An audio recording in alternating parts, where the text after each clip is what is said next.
બાપ અને દીકરીના સંબંધ વિશે એક સરસ મજાની નાનકડી વાર્તા છે. આ વાર્તા સાંભળ્યા પછી મને પૂરી શ્રદ્ધા છે કે તમે જે તમારી દીકરીને પ્રેમ કરતા હશો ને એના કરતા 10 ગણો વધુ પ્રેમ કરશો.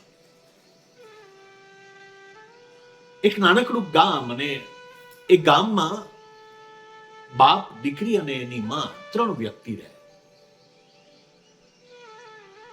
દીકરીના જન્મ પછી દીકરીની સતત કેર કરવામાં માતા પિતા પોતાનો સમય બચાવે અને પોતાના બચાવેલા સમયમાં દીકરીને કઈ રીતે આગળ ને આગળ વધારવી એવું વિચારે. જોત જોતામાં દીકરી 8-10 વર્ષની થઈ ગઈ. દીકરી સ્કૂલ જતી હતી અને દીકરી એક દિવસ સ્કૂલથી પાછી આવી અને ડેલી ખોલી અને દોડતી ફળિયામાંથી સીધી ઓસરીમાં આવી તો ફળિયાની બરોબર વચ્ચે એક લીમડો વાવ્યો હતો. એ લીમડાના થડ સાથે દીકરીનું માથું ભટકાવ્યું. દીકરી રડવા લાગી એટલે બાપુ તરત રૂમમાંથી દોડીને આવ્યા અને દીકરીના માથાને દબાવી દીધું.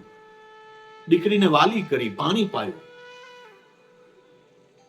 દીકરીએ બાપને બહુ સરસ મજાની વાત કરી.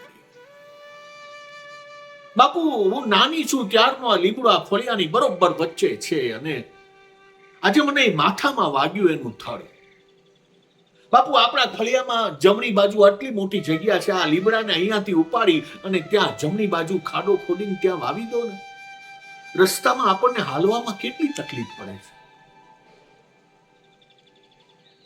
ત્યારે બાપુએ કીધું, બેટા, આ લીમડો છે ને, તું જન્મીને એટલે તારી યાદમાં મેં અહીંયા વાવ્યો હતો ને આજે 10 વર્ષનો મોટો થઈ ગયો છે. અને હવે જો આ લીમડાને અહીંથી ઉપાડી અને જમણી બાજુ ખાડો ખોદી અને અહીંયા વાવું ને તો લીમડો ઉજળે નહીં, લીમડો સુકાઈ જાય, બળી જાય, મરી જાય બેટા. ત્યારે એ ભોલી ભાળી દીકરીએ બાપને બહુ સરસ વાત કરી. હે બાપુ, જો આ લીમડાને અહીંથી ઉપાડીને જમણી બાજુ વાવીએ ને તો લીમડો બળી જાય, મરી જાય, તમે એવું કહો છો ને? તો બાપુ, હું 20, 22, 25 વર્ષની તમારી પાસે મોટી થઈ હોઈશ અને એક દિવસ અચાનક તમે મને અહીંયાથી ઘરમાંથી ઉપાડીને બીજા ઘરમાં મારે સાસરે મોકલી દેશો તો હું કેમ ઉજરીશ? સાહેબ, આ બલિદાન, આ તાકાત ઈશ્વરે દીકરીને જ આપી છે.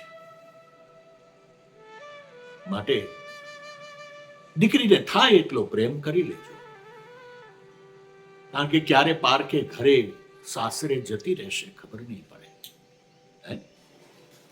વ્યસ્ત રહો, મસ્ત રહો.